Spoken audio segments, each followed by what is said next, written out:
যুক্তরাষ্ট্রের অস্ত্র বিক্রির ঘোষণার পর তাইওয়ানের চারপাশে সামরিক মহড়া শুরু করেছে চীন। সোমবার সরাসরি গোলাবর্ষণ সহ এই মহড়া চালানো হচ্ছে বলে জানায় বেইজিং। চীনা সেনাবাহিনীর স্টার্ন থিয়েটার কমান্ড জানায়, মহড়ার মাধ্যমে তাইওয়ানের গুরুত্বপূর্ণ বন্দর ও উপকূলীয় এলাকায় অবরোধ তৈরির সক্ষমতা যাচাই করা হচ্ছে। এতে যুদ্ধজাহাজ, যুদ্ধবিমান, বোমারু বিমান ও ড্রোন অংশ নিচ্ছে।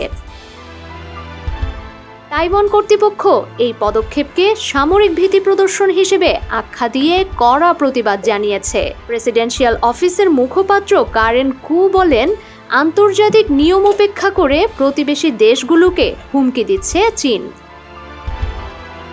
চীন একটি মানচিত্র প্রকাশ করে জানায়, তাইওয়ানের চারপাশের 5টি এলাকায় মঙ্গলবার সকাল থেকে সন্ধ্যা পর্যন্ত অতিরিক্ত লাইভ ফায়ার মহড়া চলবে। নিরাপত্তার কারণে সংশ্লিষ্ট জলসীমা ও আকাশপথ এড়িয়ে চলার পরামর্শ দেওয়া হয়েছে। তাইওয়ানের প্রতিরক্ষা মন্ত্রণালয়ের ভাষ্য, চীনের এসব তৎপরতা আঞ্চলিক শান্তির জন্য হুমকি স্বরূপ। অন্যদিকে বেইজিং বলছে, তাইওয়ানের স্বাধীনতাপন্থী শক্তির বিরুদ্ধে এটি একটি কড়া সতর্কবার্তা। ডেস্ক রিপোর্ট, সমকাল।